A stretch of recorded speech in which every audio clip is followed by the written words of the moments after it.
Boa noite, meus irmãos, que a paz do Divino Mestre Jesus esteja sempre conosco. Me chamo Leonardo Silva e vamos estar juntos aqui, falando um pouco de Deus e o infinito, que vai estar no Livro dos Espíritos, no capítulo 1.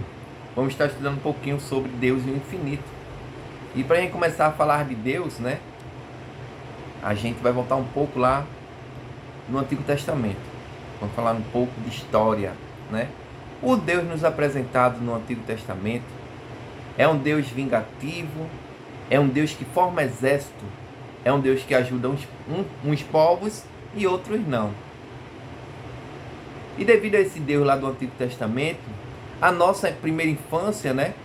E aí por falta de conhecimento dos nossos pais, nossos avós, nos é apresentado um Deus barbudo, né?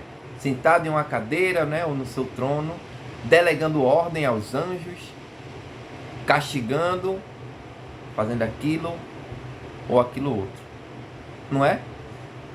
Mas aí vem Jesus no Novo Testamento e nos apresenta um Deus soberanamente bom e justo. Eu não estou aqui falando do Antigo Testamento, né? O Antigo Testamento é um livro histórico que deve ser lido e estudado por todos nós. O que eu estou falando é que o Espiritismo me fala que Deus ele é soberanamente bom e justo e que Deus ele é imutável, onisciente e onipresente. Quando ele fala de imutável, ele nos diz que Deus não muda. Ele foi, é e será. Então, o Deus do Antigo Testamento é um Deus e o Deus do Novo Testamento é um outro Deus, usando o crivo da razão nos apresentado por nosso irmão Kardec. Se Deus ele não muda e Jesus chega em uma época que a lei era o olho por olho e dente por dente e nos apresenta um Deus soberanamente bom e justo. E sabe como é que ele nos apresenta a Deus? Como Pai. Todo pai quer o bem do seu filho. Somos todos filhos de Deus, não é isso? E aí a doutrina espírita, e aí eu sempre falo, né, que nós que militamos, que adentramos dentro dessa doutrina espírita, temos alguns milímetros à frente de algumas outras religiões. Somos melhor que os outros? Não. Mas a doutrina espírita é uma doutrina de conhecimento. É uma doutrina iluminadora de consciência. É uma doutrina que onde seus adeptos têm que buscar o conhecimento.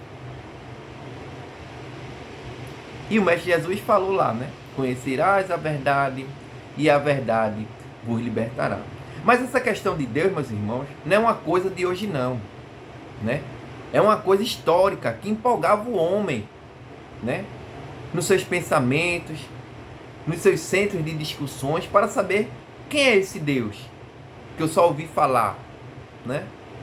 Aí chega Allan Kardec, em pleno século XIX, né? E aí um livro dos Espíritos, né? Há mais de 160 anos escritos. E ele dedica todo um capítulo a falar de Deus, né? Que é o capítulo 1. Ele vai falar de Deus infinito, que é o que vamos estar conversando hoje. Ele fala lá da prova da existência de Deus, atributo da divindade e panteísmo. Ele dedica todo um capítulo a falar de Deus, para nos trazer conhecimento. E aí na pergunta 1, Kardec, ele já faz uma pergunta excepcional. Porque ele poderia perguntar quem é Deus? Ou o que é Deus? Né? Porque culturalmente nós trazemos um Deus de carne e osso. Um velhinho barbudo, muitos com seu cajado, né? Sentado lá no seu trono. Mas não, ele pergunta: que é Deus? Aos espíritos. E os espíritos respondem: Deus é a inteligência suprema, causa primeira de todas as coisas. Inteligência suprema, causa primeira de todas as coisas. E aí vem a doutrina espírita e fundamenta essa concepção, nos dizendo que não há efeito sem causa.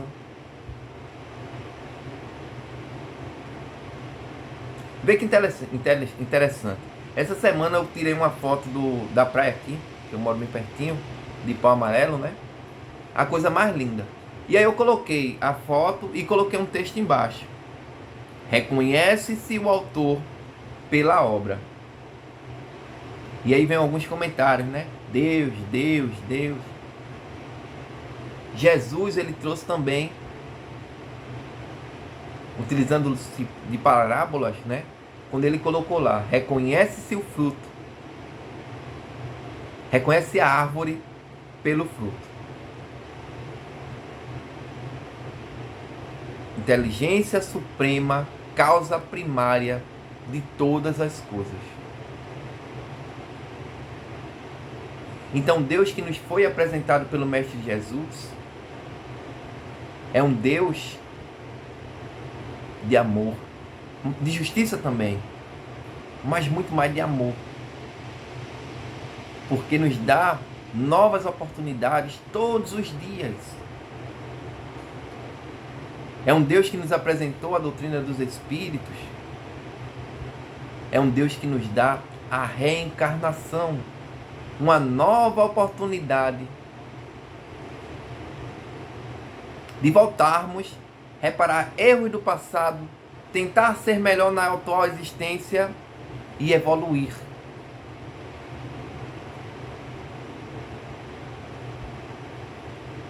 O sentimento íntimo que temos da existência de Deus não é fruto da educação, nem resultado de ideia adquirida. Se assim fosse, os selvagens não tinham esse sentimento. Interessante que, quando a gente volta um pouco no tempo, né? Vamos falar aqui dos índios, né? Os índios, eles acreditavam que existia um ser supremo, né? Ele falava que o Deus Sol, né? Deus Chuva. O homem só sempre trouxe instintivamente um ser superior, né? Claro. E aí agora a gente está falando de pessoas que não tiveram ensinos. Eles trazem inatamente. Então por isso que acreditavam no Deus Sol, no Deus Lua, não é? E aí vem a doutrina espírita, vem o cristianismo nos apresentar Deus, claro que de várias formas, né? Dependendo da religião, é apresentado de uma forma, né? Mas, falando agora de doutrina espírita, né? E aí, levando aqui para os espíritos, ele fala lá dos atributos da divindade, né? O homem não pode compreender a natureza íntima de Deus, pois lhe falta para isso o sentido, né? Da mesma forma, lá atrás, quando Jesus falava por parábola, muitas coisas que aquele povo daquela época não entendia, hoje nós já entendemos a mesma coisa que de Deus. Nos falta ainda um sentido, né? A limitação da inteligência, a inferioridade das suas faculdades, suas imperfeições, o impede de conhecer a natureza íntima de Deus. Estou falando de nós. Um dia o homem compreenderá o mistério da divindade, quando não mais estiver o espírito embrutecido ainda pela matéria, né? Principalmente no mundo que estamos vivendo hoje, no mundo de prova e expiação. Quando, pela sua perfeição, se houver aproximado de Deus, ele o verá e o compreenderá. Vê que coisa boa. Então, trabalhemos, melhoremos para evoluir, meus irmãos. Para sairmos desse mundo de prova e expiação, passar para o mundo de regeneração e seguir nessa lei de progresso. Mundo felizes, ditosos, e assim um dia chegar à perfeição de poder aproximar-se de Deus, ver e o compreender.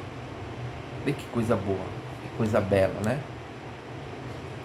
O homem poderá compreender a natureza íntima de Deus e formar ideias de algumas de suas perfeições, à proporção que se elevar acima da matéria. Então, as entreverá pelo pensamento.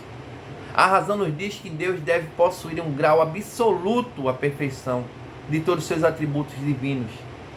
Está acima de todas as coisas isento de qualquer vicissitude. Os atributos de Deus, sob o ponto de vista dos homens, são: Deus é eterno. Por que eterno? Se tivesse tido princípio, teria saído do nada, ou então também teria sido criado por um outro ser anterior. E assim que remontarmos ao infinito e à eternidade. Então falamos que ele é imutável. Se estivesse sujeito à mudança, as leis que regem o universo, nenhuma estabilidade teria, porque ele foi, é e será. Por isso que sempre eu falo lá do Antigo Testamento. O Deus do Antigo Testamento foi um Deus. Quem depois tiver a oportunidade, que nunca leu, vai ver lá que se fala lá de um Deus vingativo, né? De um Deus que mata, que é um Deus que cuida de um povo e deixa outro desamparado. Então Deus, ele não muda, ele foi, é e será. Então também falamos que Deus, ele é imaterial. A sua natureza define que tudo o que chamamos de matéria. De outro modo, ele não seria imutável, porque estaria sujeito a transformações de matéria. Fica interessante, né? Falamos também de Deus único, né? Se muitos deuses existissem, não haveria unidade de vista, nem unidade de poder na ordenação do universo. Falamos também que Deus é onipotente. Ele o é, porque é único. Se não dispusesse do soberano poder, algo haveria mais poderoso ou tal poderoso quanto ele, que então não teria feito todas as coisas. Vê que interessante, né, meus irmãos? Por isso que eu falo que a doutrina espírita, uma doutrina iluminadora de consciência, uma doutrina que força seus adeptos à busca do conhecimento, que nos apresentou o Evangelho segundo o Espiritismo, Livro dos Espíritos, Livro dos Médiuns, a Gênese. E nós, infelizmente, não estudamos, irmãos. Não procuramos, né, nos aperfeiçoar dentro da doutrina que militamos. E aí falamos também que Deus, ele é soberanamente bom e justo. A sabedoria providencial das leis divinas se revela, assim nas mais pequeninas coisas como nas maiores. E essa sabedoria não permite se duvide nem da justiça, nem da bondade de Deus. Há coisas que estão acima da inteligência do homem, mais inteligente, cuja linguagem restrita às ideias e sensações não contém meios de exprimir. Vê, meu irmão, vê que coisa. E aí começamos agora a ver neste Deus que é nos apresentado no Livro dos Espíritos e por Jesus, né? Quando ele fala, Deus, ele é Pai. E como falei, todo pai, meus irmãos, quer ver os seus filhos bem. E aí Jesus chega e nos apresenta o maior mandamento. Mas Léo, nós estamos falando de Deus e do infinito. Mas vê que interessante. Sim, certa feita, reuniram-se fariseus e um deles, doutor da lei, fez a Jesus a seguinte pergunta, para prová-lo. Mestre, qual é o maior mandamento da lei? E aí responde Jesus, né? Amarás o Senhor teu Deus de todo o teu coração, de toda a tua alma e de todo o teu espírito. Este é o maior e primeiro mandamento. E o segundo, semelhante a este, é: amará o teu próximo como a si mesmo.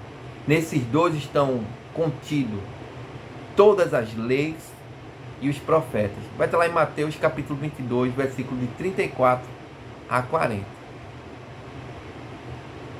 Quando Jesus nos apresenta esse Deus soberanamente bom e justo, e nos mostra esse primeiro mandamento, dizendo que tenho que amar a Deus acima de todas as coisas e ao próximo como a si mesmo, tendo em vista que eu não posso amar a Deus se não amar o próximo, e nem posso amar o próximo se não amar a Deus. Nos colocando feito elos de uma corrente, interligados uns com os outros. Quando Jesus nos exorta a esse imperativo moral, ele propõe aos homens a vivência do amor, pois este consiste na expressão da natureza divina, assim como a natureza originária que caracteriza a alma humana. O amor permanece, assim como sendo a essência divina, ou seja, o linhame que liga os homens entre si e com Deus. Efetivamente, esse primeiro mandamento está necessariamente vinculado ao segundo, visto que não se pode amar a Deus sem amar os homens, nem amar os homens se não amar a Deus. Veja que Deus, que nos dá o Mestre Jesus, né? E aí quem estuda a doutrina espírita vai ver que Jesus, ele é o governador da terra, né? É aquele espírito que está governando, claro que auxiliado por tantos outros, né? Santo Agostinho e tantos outros espíritos, mas está à frente, nos auxiliando. Passou pela terra para nos mostrar este amor divino. Nos exemplificou, nos mostrando o verdadeiro amor. O amor ágape, o amor incondicional, o amor que não quer nada em troca, o amor de um pai para com o filho. Toda busca do ser humano consiste em chegar a Deus, o qual converte-se em objetivo de conhecimento e de adoração. Amar a Deus é uma lei natural, haja visto a universalidade do sentimento divino, inerente a todo ser humano. Essa ligação, porém, dá-se em pensamento, em sentimento, através da prece, da adoração e da doação de si mesmo. O amor a Deus, porém, não se restringe a um determinado templo ou altar, mas antes consiste em uma vivência interior, que se dá na intimidade de cada indivíduo. Quem de nós, meus irmãos, naqueles aperreios grandes, nos trancamos em um quarto, em um local separado, começamos a orar a Deus e sentimos a sua presença.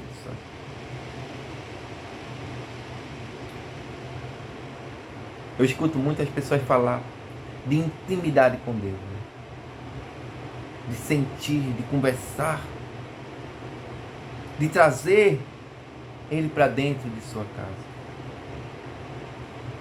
É assim que certa feita, uma samaritana interpela Jesus.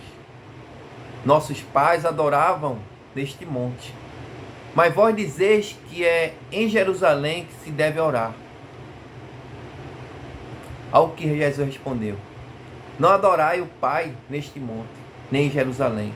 Vós adorai quem não conheceis. Nós adoramos o que conhecemos. Mas vem a hora, e já chegou, quando os verdadeiros adoradores hão de adorar o Pai em espírito e em verdade. Vai estar lá em Jó, capítulo 4, versículo de 20 a 25. Adorar em espírito consiste em uma ligação interior com Deus a partir de uma consciência espiritualizada. No entanto, a adoração sem o conhecimento acaba por ser uma revelação abstrata, algo misterioso e, portanto, não vivenciado plenamente. A verdadeira adoração é aquela que busca a identificação com Deus em essência, pela consciência dessa essência divina em si mesmo e no próximo. Quando os Espíritos nos ensinam, né? Lá vai ter o capítulo A Prece. Ele fala que a prece é pedir, agradecer e adorar. Que interessante. Por isso que eu falo do conhecimento, da busca do conhecimento. Uma coisa vai se encaixando com a outra e nós vamos colocando no crivo da razão e dizer, eita, é mesmo, é verdade. Então, quando fazemos uma prece com sentimento, entoada com amor, essa prece ela é interligada à divindade. E nós sentimos essa força dentro de nós. Como falei lá daquele problema, aquela bronca pesada que estamos passando, muitas vezes fazemos uma prece, meus irmãos, e recebemos uma paz, como se tirasse um peso de nossas costas, não é? Não é assim? Então é o que ele fala aqui, ó, dessa conexão de mim com a divindade, em espírito. Interessante, né? E aí ele continua: amar ao próximo como a si mesmo significa fazer ao outro o que queríamos que fizéssemos com nós. Eis a expressão mais completa da caridade, porque ela resume todos os deveres para com o próximo. Não se pode ter neste caso guia mais seguro do que tomando como medida do que se deve fazer ao outro, o que se deseja que se faça para si mesmo. Vai estar lá no Evangelho segundo o Espiritismo, capítulo 11, item 4. Com essa máxima, Jesus nos ensina a virtual fusão dos seres entre si e em um sentimento universal, induzindo os homens assim a superação do egoísmo, do personalismo, um dos maiores entraves para o progresso moral do espírito. Amar a Deus, meus irmãos, consiste em submeter-se às suas leis, atendendo ao mesmo tempo ao imperativo da prática do bem sincero para com os semelhantes. Lei de amor, lei de justiça, lei de caridade. Evangelho segundo o Espiritismo, capítulo intitulado O Homem de Bem. O homem de bem exerce toda a lei de amor, lei de justiça e lei de caridade na sua mais alta expressão. Quando eu começo, ou quando eu digo que amo a Deus, eu tenho que me submeter às suas leis divinas. E muitas vezes eu não quero não, viu? Essa semana eu estava conversando com um colega meu e eu dizia: meus irmãos, vocês estão pensando que seguir a Deus, seguir a Jesus, é fácil, meus irmãos? É não. Porque temos que abdicar de tudo que é bom ou fácil no mundo. Porque o bom e fácil, eu sempre digo que é um ponto de vista. Aí vem Jesus e nos apresenta a porta larga, que no seu evangelho ele fala lá que é a porta da perdição, e a porta estreita, que muitos de nós corremos dessa porta estreita, né? Vamos para a larga, a porta do mundo, a porta mundana. Então, quando eu começo a amar a Deus, eu tenho que ir para a porta estreita, abdicar de um sábado e um domingo para a prática de caridade, abdicar de um sábado e domingo para acompanhar uma palestra, abdicar de um sábado e domingo para a confecção de cesta básica, abdicar de um sábado e domingo para uma campanha do sinal, uma campanha do quilo, abdicar de um sábado e domingo para levar a palavra de Deus a toda criatura, pois o próprio Mestre Jesus disse: e de pregar a toda criatura, independente de cor, raça, credo ou gênero. Por isso, meus irmãos, que nós sempre falamos, né? Busquem o conhecimento. Procurem, né? Agora a internet aí, bem fácil. Você coloca lá um título e ele abre toda, né? Todo destrinchadinho pra gente procurar. Pesquisem vários livros diferentes. Porque uma coisa ela vai encaixando na outra e você vai dizendo: eita, realmente, Deus ele é soberanamente bom e justo. Jesus, quando passou aqui na terra, ele falou sobre essa justiça divina. Ele disse que Deus era pai. Se todo pai quer o bem do filho, por que lá atrás a gente conheceu um Deus diferente? Meus irmãos, pelo amor de Deus, eu não estou falando do Antigo Testamento. Um livro histórico, um livro que deve ser lido, um livro que deve ser estudado. Mas quando começarmos a ler ele, nos utilizemos do crivo da razão. Nos utilizemos da fé raciocinada apresentada por nosso irmão Allan Kardec. Para a gente começar a entender o que é que eles queriam falar naquele tempo, né? Porque o Deus apresentado por Jesus, meus irmãos, ele é um Deus soberanamente bom e justo. Um Deus que só quer o nosso bem, que só quer nos ver bem. Mas Léo, ainda sofro. Mas não é por causa de Deus, não é por causa de Jesus, não é por causa da espiritualidade, não é por causa do seu chefe, seu pai, sua mãe, seu filho. Não. Na grande maioria das vezes, o grande culpado somos nós mesmos, meus irmãos. Porque estamos deixando de cumprir algumas das suas leis divinas. Porque estamos nos utilizando mais do egoísmo e da vaidade do que a caridade, do que o amor. O Deus, meus irmãos, nos apresentado pelo Mestre Jesus, é aquele Deus que diz: quando te chamarem para andar 1000 léguas, caminha 2. Quando te baterem uma face, dá a outra. Ama teu inimigo. O Deus apresentado pelo Mestre Jesus é aquele que deu seu Filho primogênito, para que ele passasse pela terra e exemplificasse e nos mostrasse o caminho reto do progresso, do nosso melhoramento enquanto espíritos encarnados. Conhecerás a verdade e a verdade vos libertará. Conhecimento, meus irmãos. Busquem. Temos um livro cheio de perguntas e respostas feitas há mais de 160 anos por nosso irmão Allan Kardec. Quem assistiu o filme aí, ou quem leu os seus feitos, né? E aí, quando eu assisti o filme, eu me emocionei algumas vezes, porque imaginem-se no lugar de Kardec, lutando contra as trevas espirituais e contra os homens daquela época que não queriam que isso aqui fosse divulgado. Quantas lágrimas rolaram. Quanto ele abdicou para que hoje eu pudesse levar isso para qualquer lugar que eu queira levar. Ler no banco, ler na fila de uma loteria, dentro de um ônibus, no Uber.